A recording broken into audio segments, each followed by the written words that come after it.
Hey everybody, Mitchell here from TheHockeyRefBook.com. This video is actually the first of 6 that's going to focus on game management.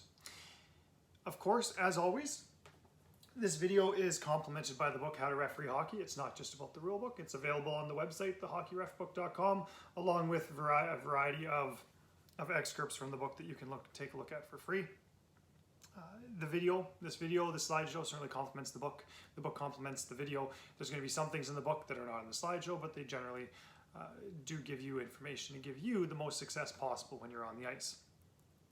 So this video is again going to be building on these skills that you've perhaps seen in the other videos in this YouTube channel. At the bottom of that skill pyramid, we have positioning.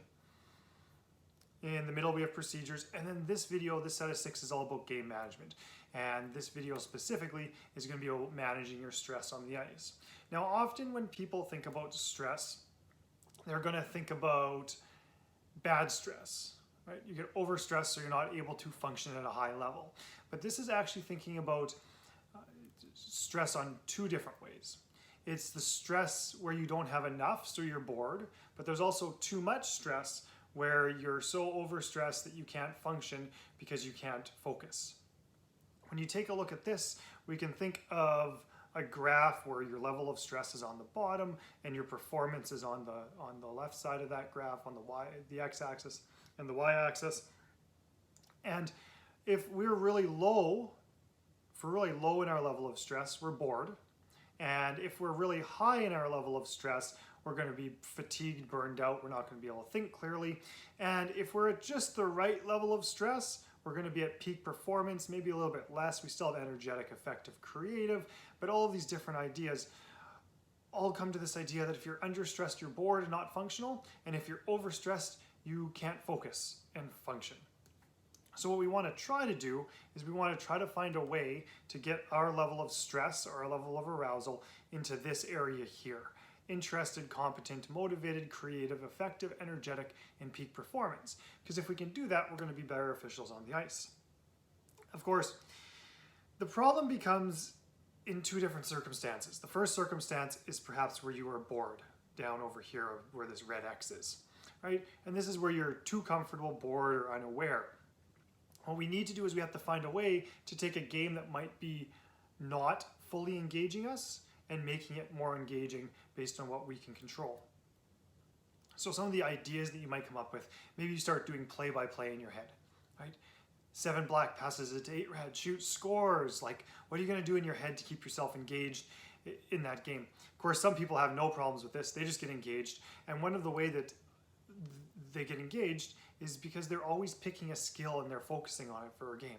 They want to make sure this skill is done perfectly this game. And if the game's really engaging, then you might not be picking a skill, but certainly where games might be a little bit less exciting, pick a skill. It keeps you engaged, helps you develop your abilities on the ice. And what the hope is, by either doing things like play-by-play or picking a skill and focusing on it, is that it's going to move that X up into this area here, over into this area here, where we have all these positive characteristics, and it will allow you to be your best self during a game. Of course, the problem that we're going to run into is if you are too stressed and overpressured and you're not able to focus because you're tired and indecisive and you have a fuzzy mind, etc., as you can see on that slide. Right? But we need a way to bring that stress level down. Now, there's some things that we have to realize. If you're doing a level that's way too high for your abilities, then the only solution is that after that game's done, you need to tell your assigner, that was too much. I think that this is the perfect level for me to develop my skills right now. On the other hand, maybe the game's just stressful. You know you can do this level of hockey, but this is just a really stressful game. And we have to find a way to bring that stress level down. There's different ideas, and they're discussed on pages 142, 143 of How to Referee Hockey. We're specifically going to talk about mindfulness in this presentation, but certainly breathing, present focus, progressive muscle relaxation, those are also ideas that are discussed more further in the book.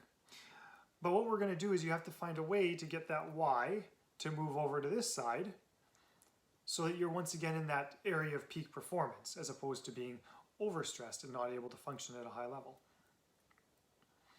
So what we're going to talk about in this presentation is called mindfulness, and it's a type of breathing that can be done in a very short period of time, which will allow you to use it during a hockey game. And certainly we'll talk more about that part at the end and how it is that we bring these ideas into your hockey game. But mindfulness, it's a balanced acceptance of the present situation. It's really not more complicated than that. It's feeling what's going on around you, feeling your own emotions, letting them go, being present in that specific circumstance.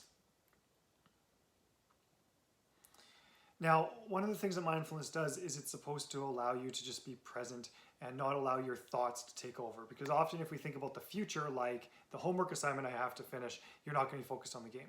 Or maybe you had a fight with your loved one or your partner or your mom before you came to the arena, and you're thinking about that. We have to find a way to stay focused on our game and stay in the present so that we can function at our highest level possible. When you're thinking about the past or the future, what's going to end up happening is people usually have higher levels of stress. So we want to find a way to be present, and that is non-judgmentally bringing yourself back to the present when your mind starts to wander.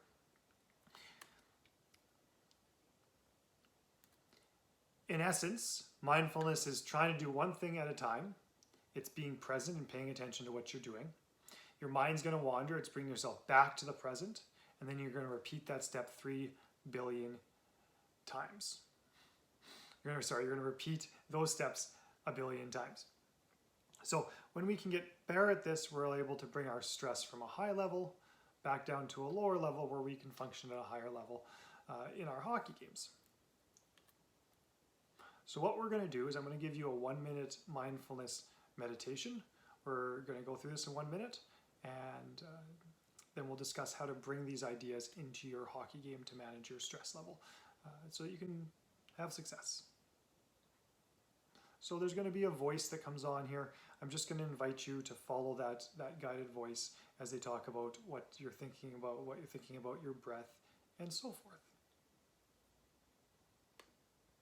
These instructions guide you through a 1-minute mindfulness meditation practice to be done anytime, any place.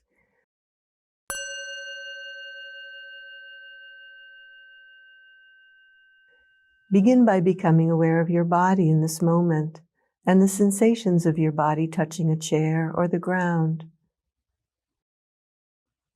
Now guiding your awareness to your breath. Breathing in, rest with the sensation of the in-breath.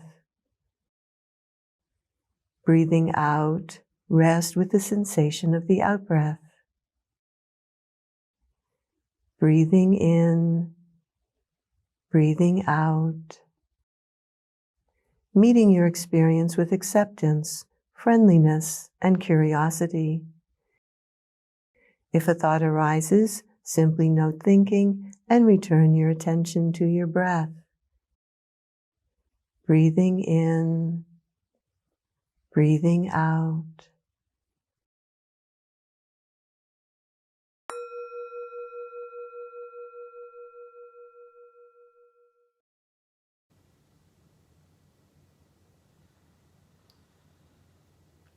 So that is a 1-minute mindfulness meditation. You can find them on YouTube or websites. They can be 30 minutes long, they can be 3 minutes long. But really what it's all about is that ability to bring yourself to your breath and center yourself on the present moment.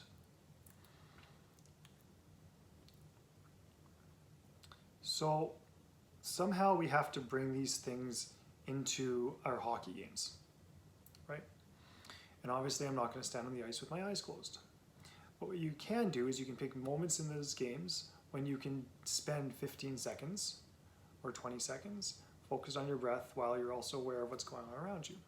So as a referee doing a line change procedure, this is a 15 seconds, right? 5 seconds down for the visiting team to change, 5 seconds up, and then 5 seconds down for the face-off. You can be going through your breathing exercises while you're also aware of the team's changing. Perhaps you're a liner and you're supervising line change, so you're over at the benches, heads on a swivel, but you can be going through your breathing exercises in those moments. I'm not saying you're going to use this every stoppage, but if you detect that you're more stressed than normal, you're going to want to take a look at what strategies you can use in order to have yourself as in the state that you want to be in as possible. Right? If you're the liner prepping the face-off, it's the same idea. Maybe you're waiting for players to come. Do some breathing exercises. So use some mindful space stress reduction while you're waiting for the players to come line up when you start talking to them to get them set for the face-off.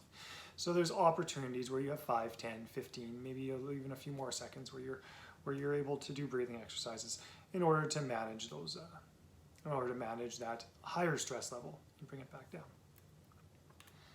So this video is all about managing your stress during games. We know that we don't want our stress to be too low, we don't want our stress to be too high, and we have to use strategies to bring low stress up and high stress down so that we get as close to the top of our peak performance as possible.